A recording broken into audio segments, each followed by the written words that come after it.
Hey, welcome to World Code Updates. Please subscribe to my channel and press the bell icon for more updates. Breaking news shakes the region. Tensions in the West Philippine Sea have reached a boiling point. The world's eyes are fixed on these contested waters, where every move could ignite a new crisis. This is more than a territorial dispute. It's a battle for sovereignty, security, and the future of Southeast Asia. The stage is set for a confrontation that could change everything. For millions of Filipinos, the South China Sea, known locally as the West Philippine Sea, is more than a shipping route. It's a lifeline, providing food, jobs, and hope for coastal communities. Generations have depended on these waters, their daily lives shaped by the tides and the bounty of the sea. But the conflict with China has brought new challenges: overfishing, environmental damage, and growing uncertainty about the future. Filipino fishermen now face intimidation and danger as Chinese patrols push deeper into traditional fishing grounds, often forcing locals to turn back empty-handed. Communities are speaking out, sharing stories of lost income and disrupted traditions, and calling for stronger protection of their rights.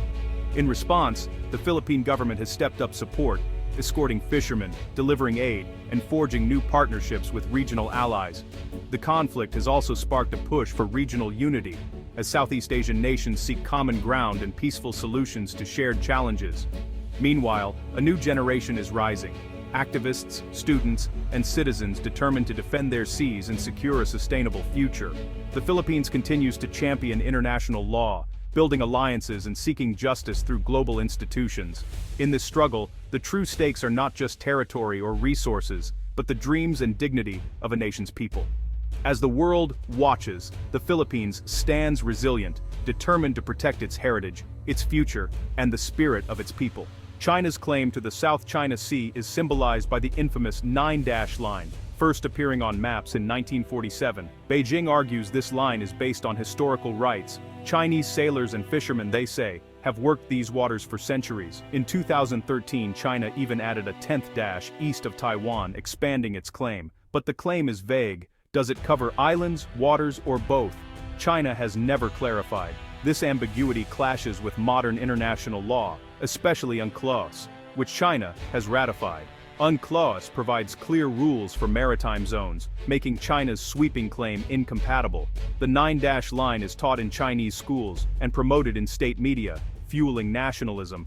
For Beijing, the South China Sea is a matter of sovereignty and historical justice, but this narrative directly conflicts with the legal and historical claims of its neighbors. The line on the map has become a line in the sand. The Philippines counters China's narrative with concrete historical evidence. Long before the 9-dash line, Filipinos mapped and used the West Philippine Sea. The 1734 Murillo-Velarde map, created in Manila, depicts the entire archipelago and includes Scarborough Shoal, centuries before China's map. Treaties from the Spanish and American colonial periods, like the 1898 Treaty of Paris, helped define Philippine boundaries. Presidential decrees in the 20th century formally claimed features like the Kalayaan Island Group.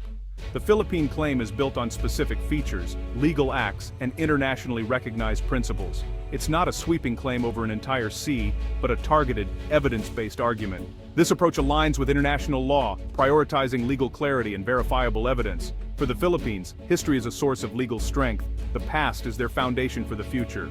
In 2013, the Philippines made a bold move by taking China to arbitration under the United Nations Convention on the Law of the Sea, or UNCLOS. The goal was to seek clarity and international recognition of its legal rights in the West Philippine Sea, a region long disputed and rich in resources. Despite China's refusal to participate in the proceedings, the case pressed forward at The Hague, with the International Tribunal determined to hear the evidence and arguments presented by the Philippines. After 3 years of careful deliberation, the tribunal issued a sweeping and historic ruling in 2016. The decision was clear. China's expansive 9-dash line claim in the South China Sea had no legal basis under international law. The tribunal also found that none of the Spratly Islands were entitled to generate an exclusive economic zone, and that Scarborough Shoal had long served as a traditional fishing ground for many nationalities, not just China. For the Philippines, the ruling was a landmark legal victory, affirming its maritime rights and sovereignty in the face of a much larger neighbor.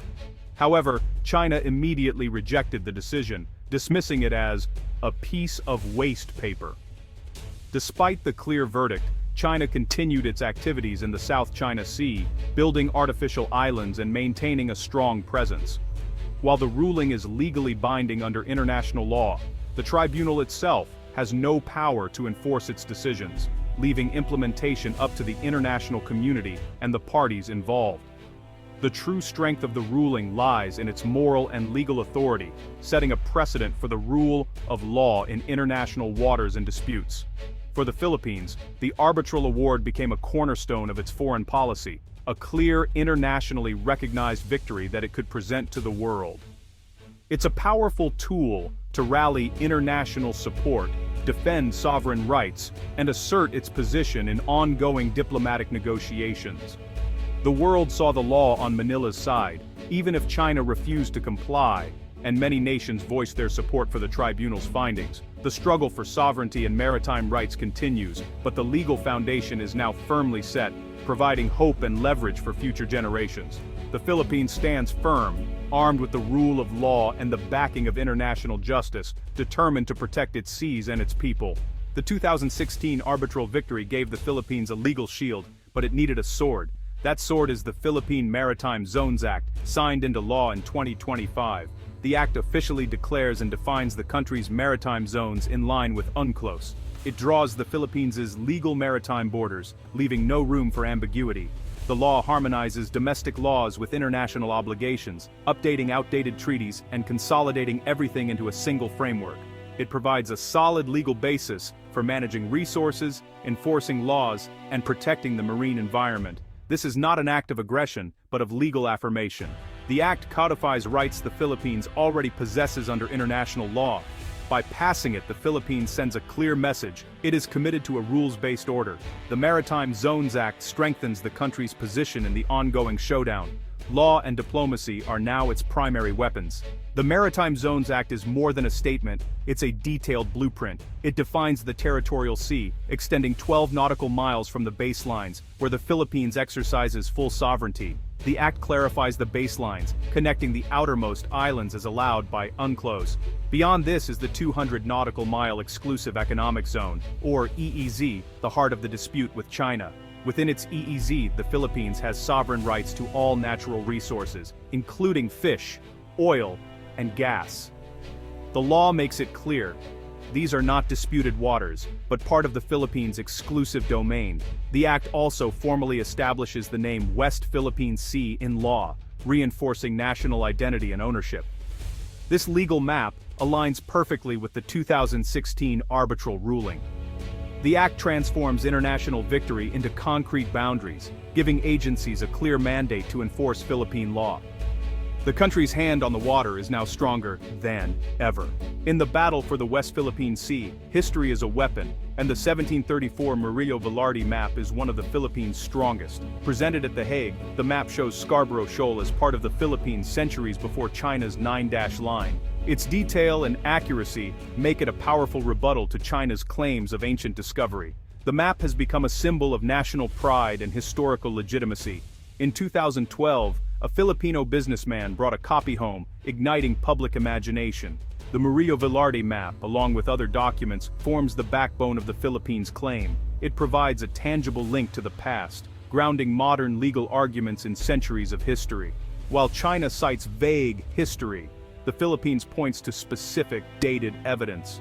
In the information war, the Murillo Velarde map is a silent but powerful witness. The Maritime Zones Act and the 2016 Arbitral Award give the Philippines a formidable foundation. This is not about seeking conflict, but about asserting rights with confidence and clarity. The law and new map empower the Philippines to manage resources, protect its environment, and secure livelihoods. With this legal framework, the Philippines can build coalitions and rally global opinion. Sharing its story and evidence, it isolates China's position and pressures Beijing to negotiate in good faith.